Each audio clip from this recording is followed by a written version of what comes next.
It's Charter California edition. I'm Brad Pomerance, and we are joined today by Dean Logan. He is the Registrar Recorder in the County of Los Angeles, which continues to see just abysmal voter turnout. And I want to get a sense from you why. Why do you believe voters in this county are not participating?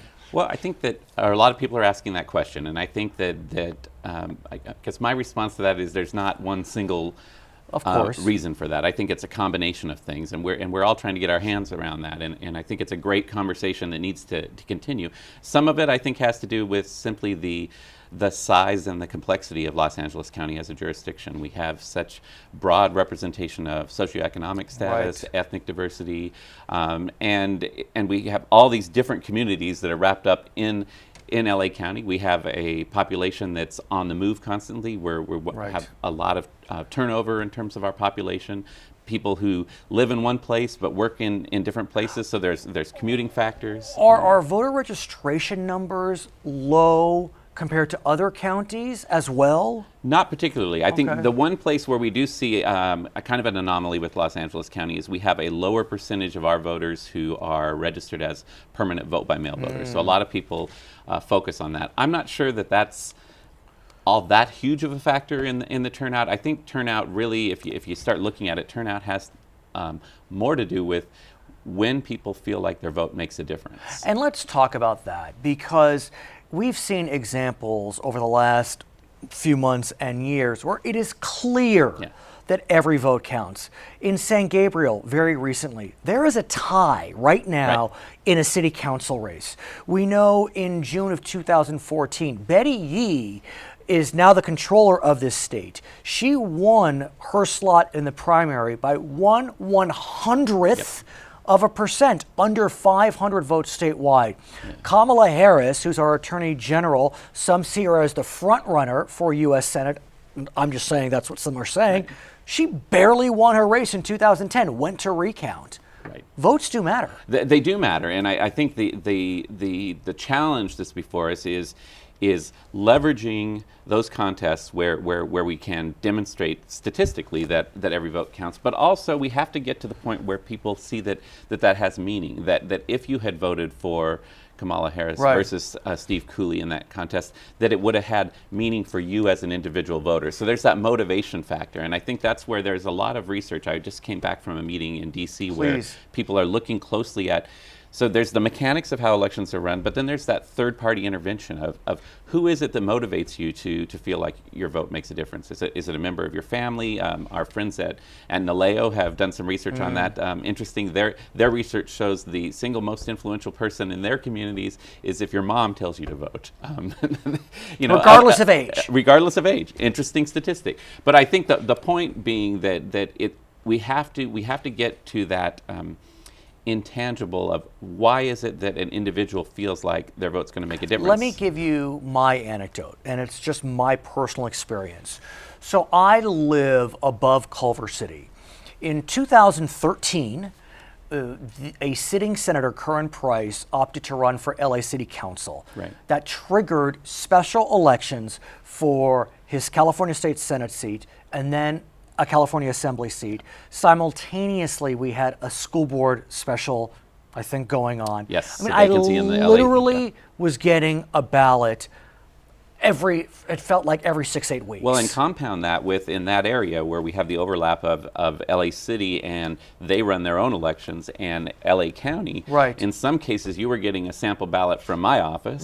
In other cases, you're getting a sample ballot that overlaps with that from the city clerk. It's very confusing. So the frequency of elections, I think, is another factor. LA City, of course, just addressed that in their recent elections. So starting in 2020, those elections will be aligned with the county. And let's explain that, because LA City ran its elections off cycle, and so now the voters in an incredibly low turnout election did wind up going over, I think it was 77% like to put city council elections on cycle in even years. You know, the argument against that is, well, the city council races will get lost. Well, I think time will tell on that. I think the interesting question, or the interesting thing that I think will be fascinating to observe is how does that change the dynamic of the campaigns. And I think it gets back to my point about what motivates somebody to feel like their vote's going to make a difference in a federal race versus a local race. When most of us would probably argue that it's actually those local races that make the most difference in your day-to-day life. Well, there's no question that your member of Board of Supervisors, your city council, they're your potholes, right. They're your water, they're your electricity. So the question becomes, though, when you put those all together on the even year ballot, no question that turnout does go up because we have we know that we have higher turnout in the even years. The question becomes, what's the political dialogue in that campaign, though? Are people going to be talking about local issues? Or are they going to be talking about federal and state issues, because that's where the funding for the campaigns and where the media focus is going to be during that election cycle? What we also find is when people do vote, for example, maybe in a presidential year, they'll walk in the ballot booth, they'll hit the ballot for president, and then they'll walk out. Right, so that's ballot drop-off. Right, and so let's talk about drop-off, because I'm always fascinated to look at the order of the contests.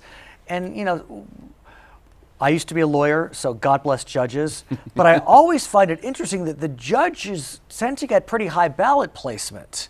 And I'm wondering why that is. They do, and that's going to be an issue as we move forward with this consolidation with the city of Los Angeles, is where do they fall on that ballot? And what's the law? Who decides that? That's in state elections code, so that's adopted by the legislature. You know, it's always interesting when you're looking at election law that it's passed and put into law by people who are elected under the current system. So right, there is a little bit of hesitancy to mess with the system that worked effectively for the people who are currently in office. But I think that's going to get more and more attention. In fact, the recent hearing about LA County turnout that took place a few weeks ago, that came up. There were several people who testified making the argument that maybe we shouldn't even elect judges. And I'm not making a statement. We don't on elect that, but I think federal judges. Right.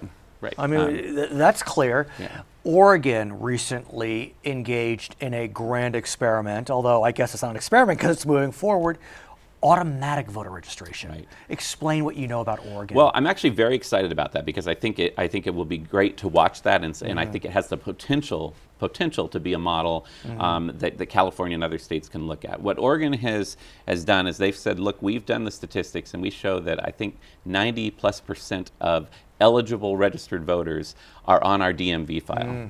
And Oregon's DMV file has a data point on citizenship. So they can determine based on that data that these are people who meet the qualifications to be registered to vote. They're going to actually take all of those voters, all of those people on the the DMV file who meet those qualifications, and just automatically put them on the voter file. Give them the option to opt out if they have reasons they don't want to be a registered voter, religious or other reasons that they just don't want to be associated with voting. The voter can choose to opt out. But what that does is it really shifts the resources in elections administration to using the staff and the money that goes towards processing voter registration forms to be able to use that towards voter outreach and education, to be able to experiment with some of these things about turnout. Any discussion about that in California? We do have, I think it's AB 60, which deals with driver's licenses, so presumably we should be able to cross-check on citizenship. I think that's the key. I think we're going to have to establish the validity of the DMV file in California as being an accurate source, especially on citizenship. What we wouldn't want to have happen in California is to put people who aren't eligible onto the list and then put them in jeopardy if they're going through citizenship status, that type of thing. So we want to be sure that we as the government aren't putting people in a bad situation. On the other hand, if we have that data, it would be a great way to be able to track people, because we know that they update their addresses on their driver's license much more frequently. They update them with my office. So it really allows for some streamlining and ease of the process. We'll see what happens. His name is Dean Logan. He is the Registrar Recorder in Los Angeles County. My name is Brad Pomerance. You're watching Charter California Edition.